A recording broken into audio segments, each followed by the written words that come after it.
Hello, my name is Isaac Brickman, and welcome to Office Hours.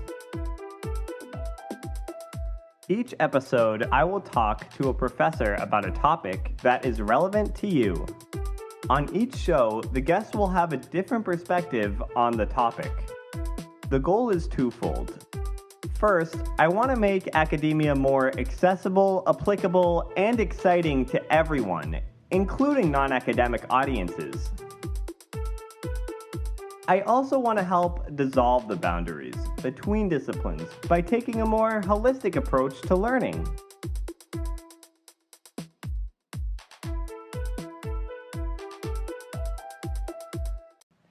Tim Huling is a screen scoring professor at the Berklee College of Music.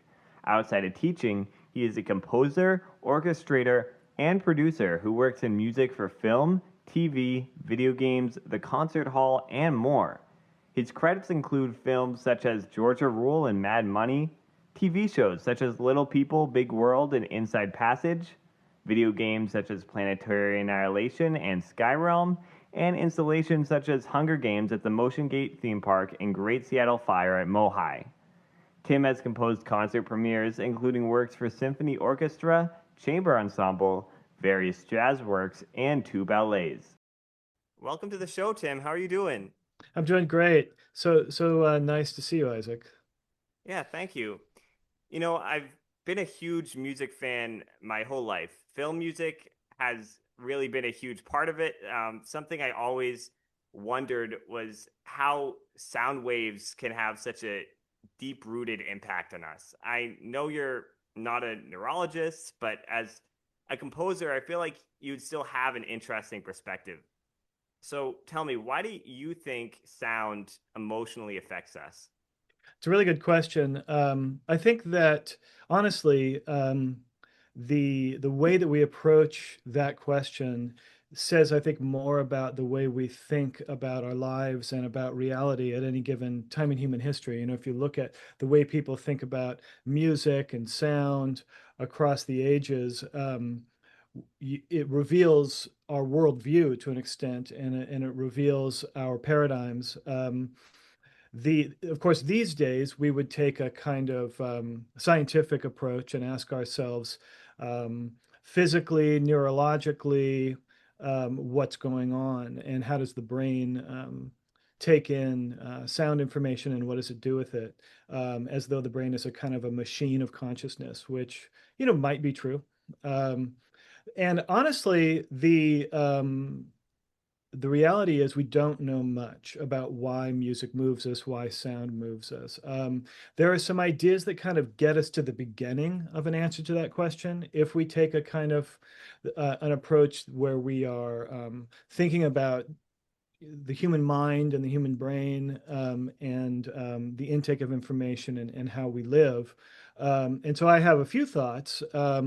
One, of course, would be language. The way that we speak, the way that we construct ideas and verbalize them seems to show up in music. The way that we emote through sound and through tone in our speaking seems to be somewhat similar to music. You could even make a case for an idea that it begins in the womb with the sonic environment, and the physical environment of the womb, and then it seems to be the case that we imitate the womb environment for soothing, and that seems to be similar even to applause. I've always kind of thought the white noise of applause is sort of like going shh, which is sort of like maybe the womb. But that's total speculation. It would be difficult to kind of construct an experiment or a study to verify any of those ideas. Um, Also, that said, I think there's a kind of grammar to musical construction that is kind of similar to the way that we have a, like, as Noam Chomsky would tell us, maybe we have an innate grammar. Um, Also, I think music imitates the physical world, imitates our bodies in space, and how emotion affects um, the way we are living physically, physiologically, emotionally, chemically, hormonally. Obviously, there are things in music that imitate a heartbeat, etc. And then I actually think music imitates space, physical space. Maybe even harmony comes from being attracted to the resonance of physical space as well as physical bodies. So yeah, but all of that is speculation. And it doesn't get us very far in understanding the details of how music actually moves us. Seems that music is just a very sort of mysterious phenomenon. I think it's funny, we have AI, electric vehicles, airplanes. We still don't know something that's very primal about ourselves, about why Right. sound emotionally affects us. But I think you gave a great answer, and I think the answer probably does have to do with multiple, like very sort of like weird and arbitrary things like the womb. I think that Hmm. that's like a really I never thought of it that way, but I thought that was really interesting. Yeah, and I honestly think that music, one of the wonderful things about these kind of questions is that I think it's a pretty short trip from that question to the question of what does it even mean to be alive? What does it even mean to be awake? What is consciousness? Because yeah, the when you start to ask the question like, what is this doing to me and why? It it very quickly gets us to a question of kind of who am I? And why am I here and what does it mean even to be a self? Um, so yeah, it's pretty fascinating stuff for sure. Yeah, I haven't thought about the question in terms of like the intersection between philosophy and science and like how it connects to some existential question of my being either. But I suppose you're right. That makes sense. Yeah. I don't want to try to get too deep in that, but I want to pivot to why we associate scores with very specific concepts. For example, you know, two notes in Jaws or Right. magic and Hedwig's theme. Right. It's really interesting to me how just again, and this is similar to the last question, how sound frequencies can have that effect of association. Right. Yeah, and it does connect very very directly to the big question.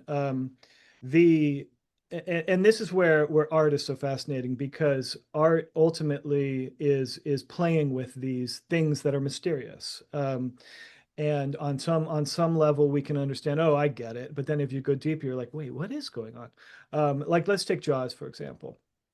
Um, so we have this kind of beast in the underworld almost is kind of what the shark is. We have the dark, strange world of the submerged, and we have this menace that's cold and kind of unfeeling and remote on some level. And so the lowness of the theme, I think, gets us into this like physically low underworld kind of um, evocation. Again, but right away, it's like, why? Why low notes? Why do we even call them low? I mean, there isn't actually a great answer for that. Like, why are low notes called low, right? They're not below us, but they feel like they are, right? Um, and so there's that. And then there's something, the simplicity of the idea, I think, gets us to this vision, which is probably inaccurate, because I would imagine, of a shark as a kind of unfeeling eating machine, right? And the primal fear, like it's like, you really fear that this thing is going to destroy you and in a gruesome way. So those are interesting ideas that I think John Williams was capturing with this two note. But um, the that said, on the other hand, the underworld, the water world is not. It's not one that goes, chunk, chunk, chunk, chunk, exactly. So he's doing something there with kind of like thing that goes bump in the night, right? It's not because if you sort of imagine the world of water, it's fluid and in fact there are other scores of like, for example, Bernard Herrmann scored a movie called Beneath the 12 Mile Reef. and he evokes the world of the underwater world with these very fluid sounds, things kind of rolling up and down in a legato or very fluid way. That's not what John Williams did with for the shark. So it's intriguing because the shark doesn't actually do that if you think of it as an analog to the physical movement. It doesn't go uh uh it goes woo, right? So he's tapping into something with the literally what I think of it as thing that goes bump in the night. And so that's the other side that of why music works, which is the kind of, I would call it the cultural inheritance.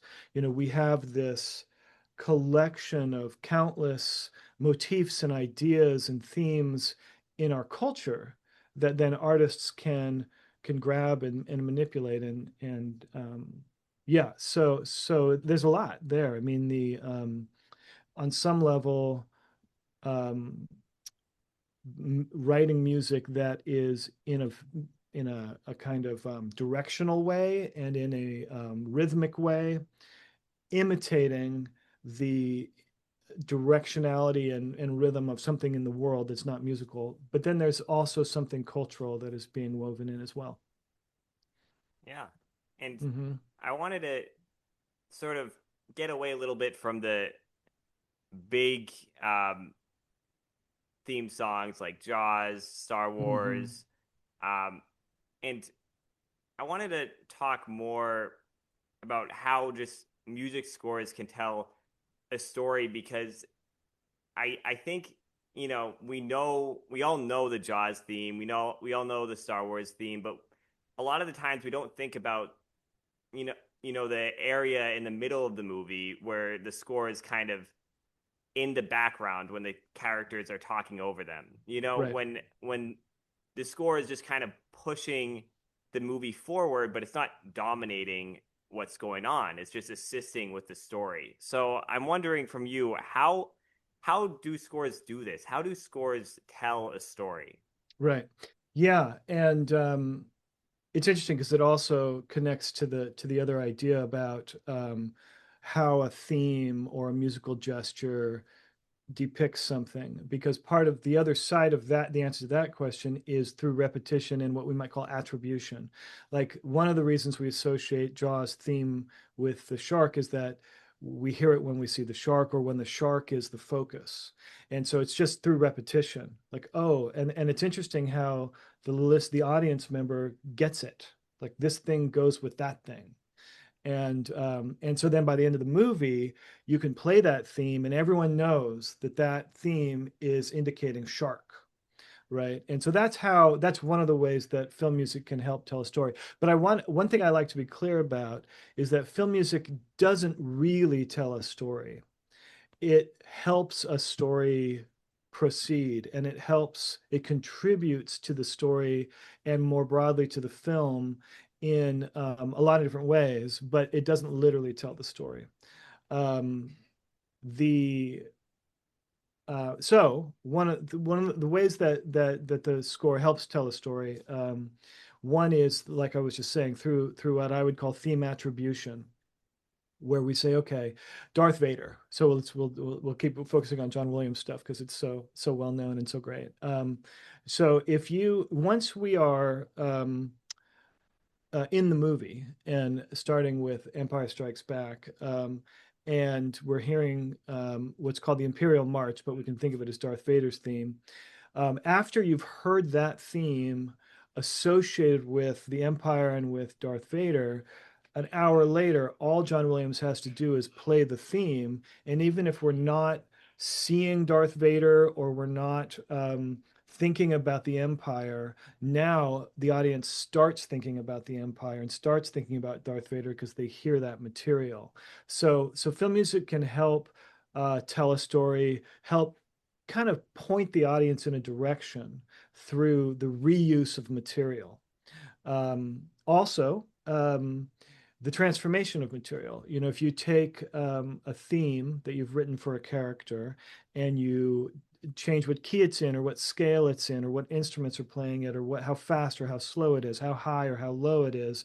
You can help evoke the way the characters experience and really ultimately the character, how the character, it's his or herself, is changing over time. You can give it a childlike innocence at the beginning, and then in the middle you can give it a sort of desperate grief based on tonality, tempo, all the things that music is made of. Um, Stepping away from themes, we can just write a music that has an emotional impact. And what becomes so much fun in being a film composer is not just simply writing music that has an emotion, but to dial in on the subtle kind of subterranean, um, uh, almost impossible to describe emotional nuance or not emotional, energetic nuance of a scene, and bring it to the surface and say, okay, these two people are having a conversation. One of them has no idea what the other one's about to say, but we know as the audience, and then it is said. And so as we move through that, and maybe the scene is one where the character who has to say the thing keeps hesitating and doesn't say it, and then they finally say it. And so we're on the edge of our seat waiting for them to reveal whatever it is. And the music, how's the music gonna, oh no, without being cheesy or without being over the top. And so that boils down to a vocabulary of harmony and pacing, and more. Really, everything can be brought to bear. Wow, it kind of seems like music turns a dialogue into it gives the dialogue a greater emotional impact. And Hmm.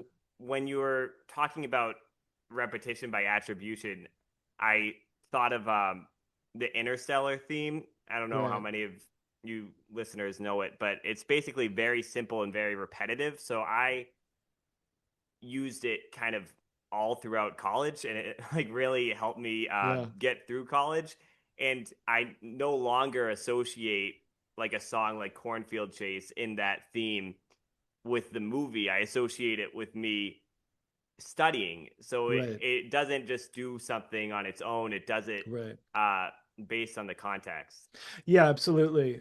I for a long time I used to, well, it's not a film score, but when I would go running, I would listen to certain music, like the band. For some reason, I would listen to the band Steely Dan when I was running. And I think it has something to do with like the way a lot of the music kind of has this smooth float to it, and I liked that while I was running.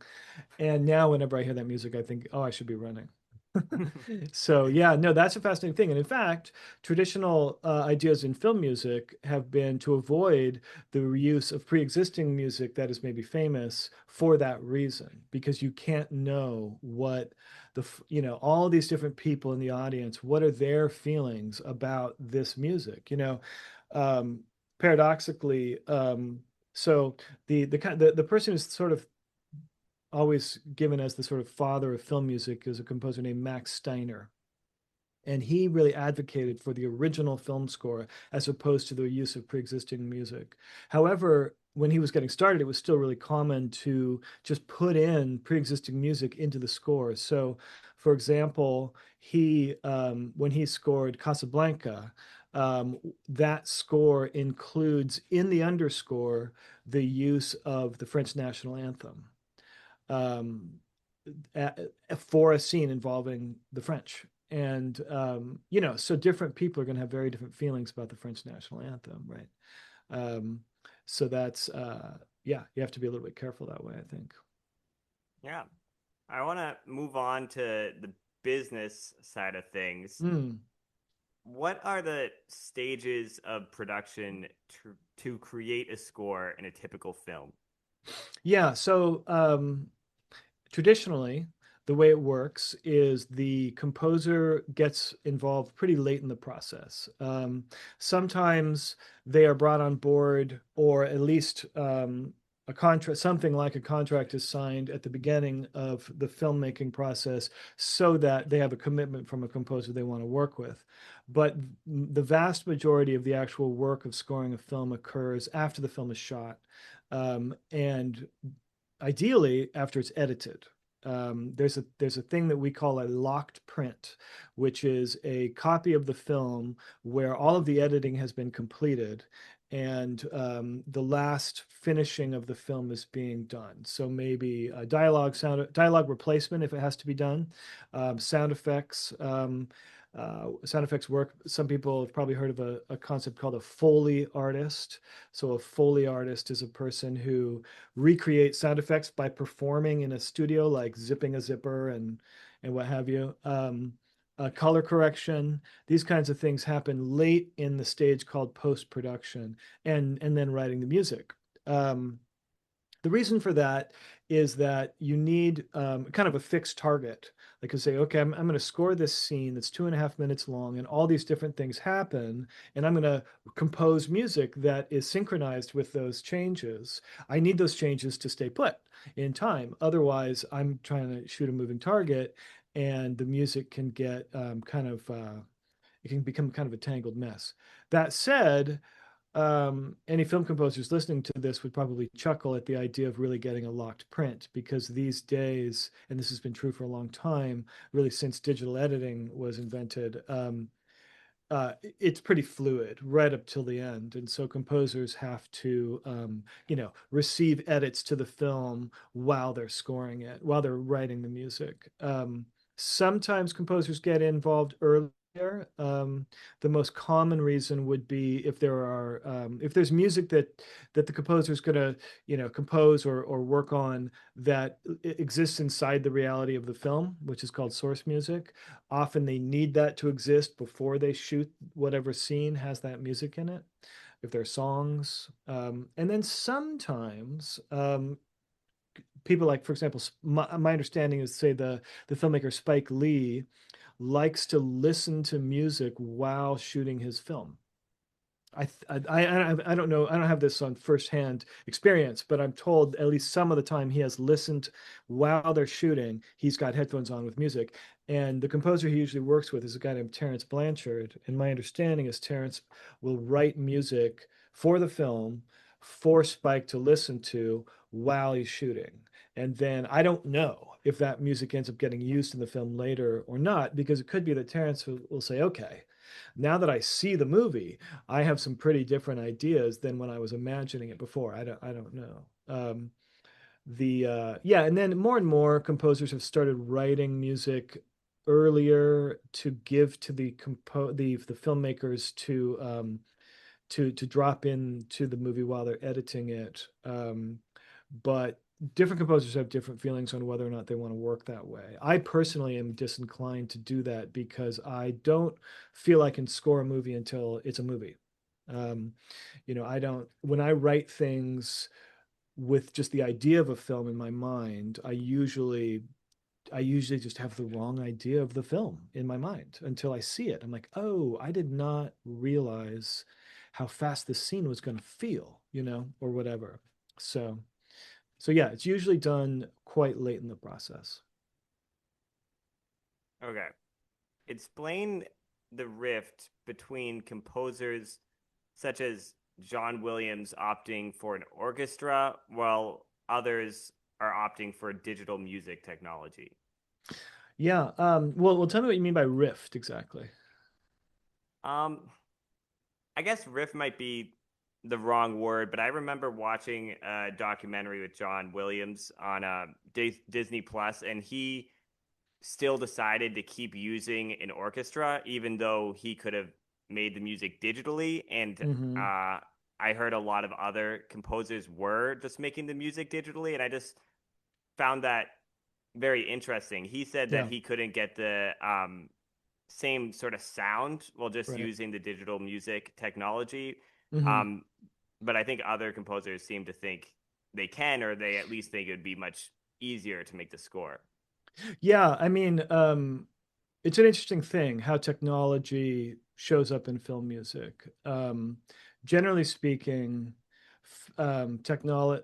Film music has been a technology embracing space, or film composers have been technology embracing artists from the beginning. In fact, when film music is a recorded art, right? Sometimes we hear it live, but it's really an animal of the recording studio, always has been.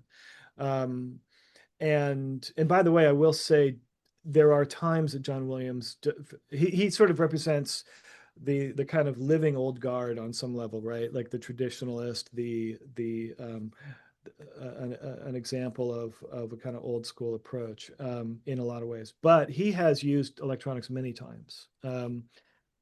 His score to the movie The Post, which I think is a great film about the Washington Post, includes electronics. He scored, I believe, he wrote some of the music for the original Lost in Space in the 80s that had he had a lot of technology in that. And even I don't know if you know what a celeste is. It's sort of a magical sounding piano kind of thing that is the one of the sounds of Harry Potter.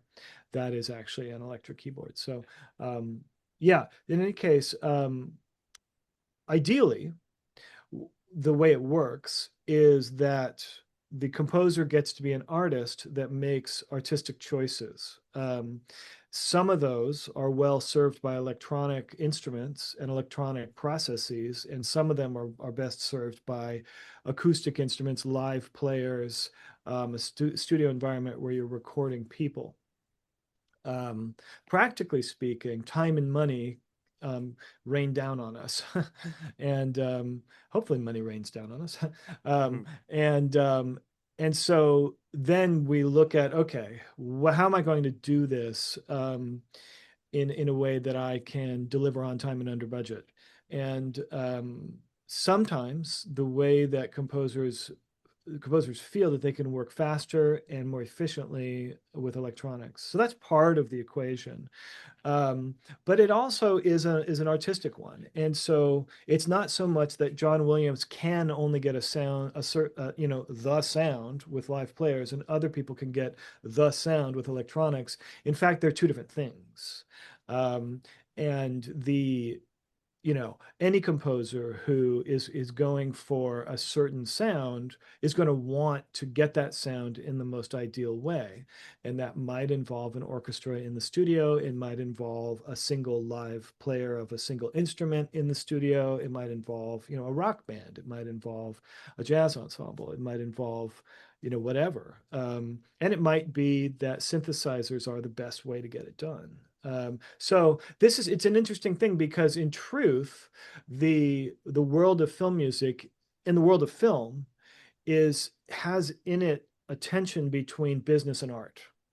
Um, almost everyone who comes to the filmmaking world, who wants to be a filmmaker or work in film, does so because they're inspired by the art form and they want to make that art. It is also a business. And so unlike other art forms where the question of will this thing make money is not a question. In film music, it is. In film, it is. And so we have this tension between the financial realities and the art, the dream of the art. That said, one thing that's pretty fascinating is how limitation breeds creativity. And sometimes we do things we're like, wow, I found a really cool solution that I was forced to find because I couldn't afford a 90-piece orchestra. That makes sense? Oh yeah, yeah. Yeah. I, I think you're drawing on the point that business and art aren't really as zero sum as it might initially seem to be, and I think that shows by just how many great scores they are because each score is conducted in the context of a business, right? Right. But um, I haven't really noticed the deterioration of the scores for the purposes of profit. So I think you're Yeah, yeah. absolutely Well, that's right good to that hear. Yeah. yeah Yeah. that Yeah, and it just sort of depends on what you're going for and how you should best do it. Yeah.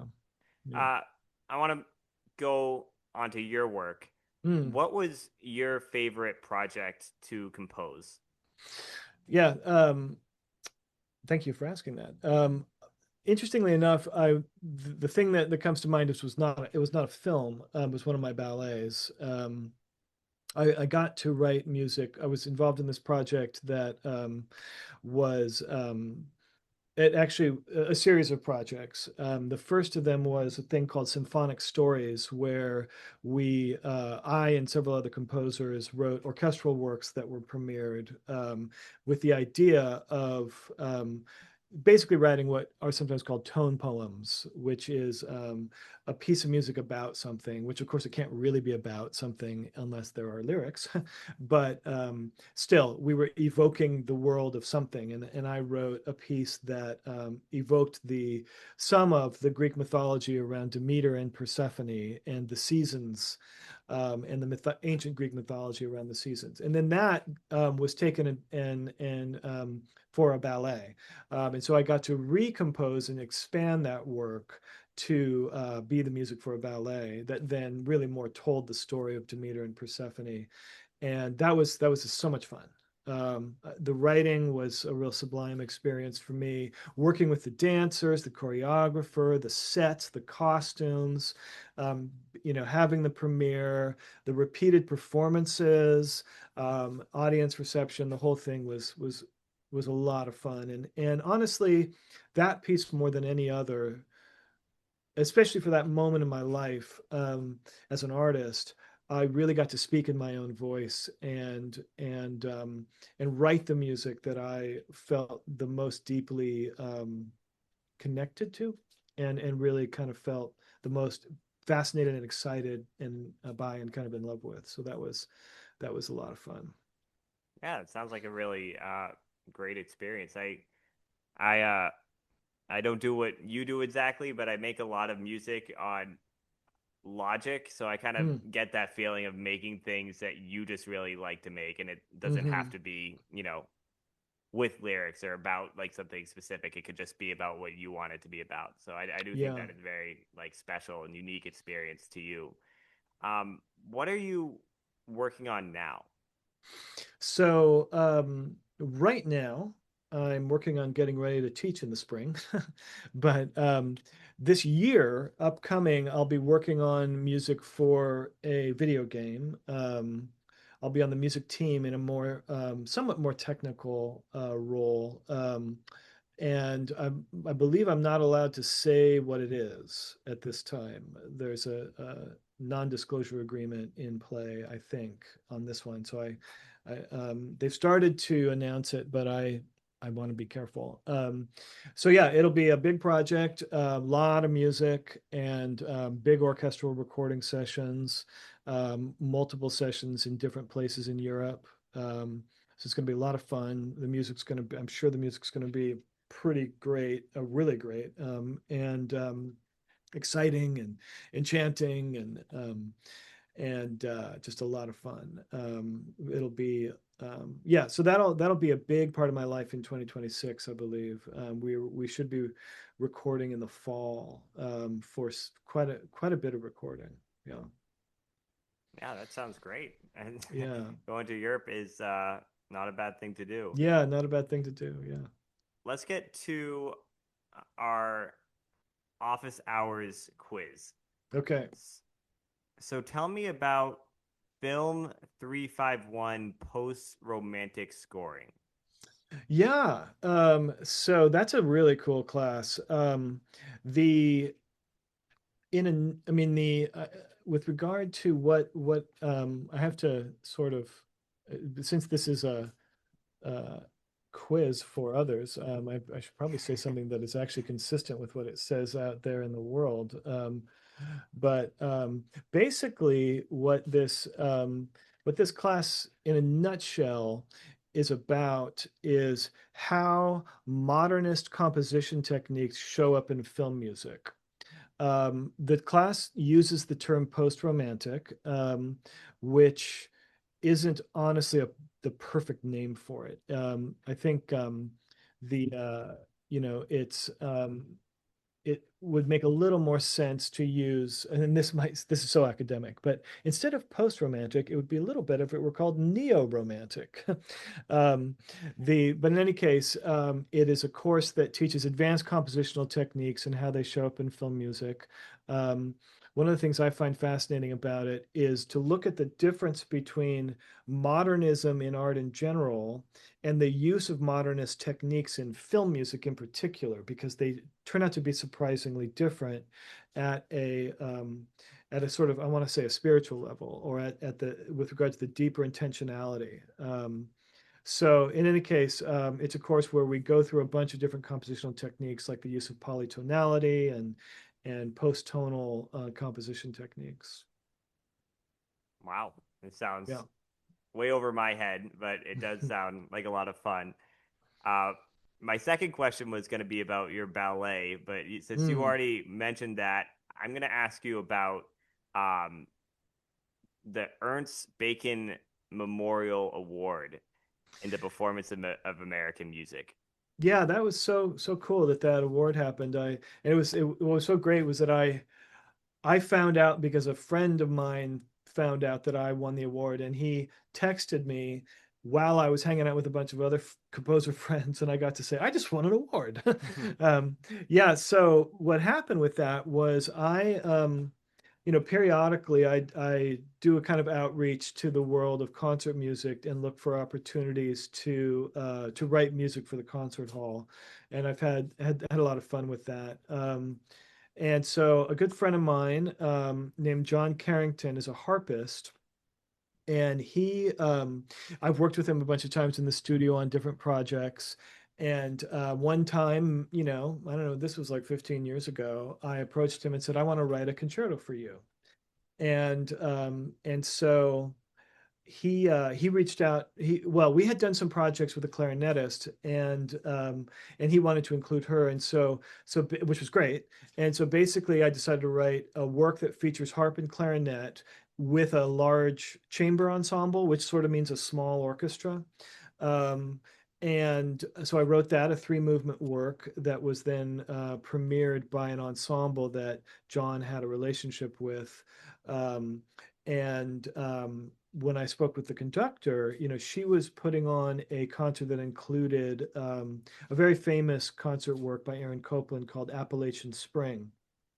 And so we decided that my piece would sort of be a complement to that. So um, I decided to write a piece that evoked certain aspects of the Pacific Northwest where this was all happening, kind of in the Seattle area. So each movement was inspired by some aspect of the Pacific Northwest. And then, so I wrote that, we premiered it. It had a few performances, and then I found out later that it won an award. So yeah, which was super cool. That is always great to find out. Winning an award in the profession when you're with all of your friends Exactly. in the same profession. Yeah, yeah. Last question. What is your favorite thing about teaching at Berklee? Boy, good question. I mean, there's a lot that's really wonderful about Berklee. I feel, well supported by the institution, and I get my students are great. They are, excited, sometimes a little scared, creative, so deeply invested in the art form and in their own growth. When I work with them, I feel inspired, and I feel that the future of the art form is in good hands. And I get to talk about, my favorite subject and do deep dives on these really interesting components to film music and to music in general. I mean, much of what we're doing in the department, not all, but some of what we're doing in the department is to kind of explore and map that, cultural inheritance I was talking about before. Like, okay, when we want to evoke a feeling of childlike wonderment, how do we do it? And there are different ways, but there are these sort of tried and true approaches that have worked over the decades and centuries. And And so we explore that together, and so then we get to be in that space together and in that emotional place.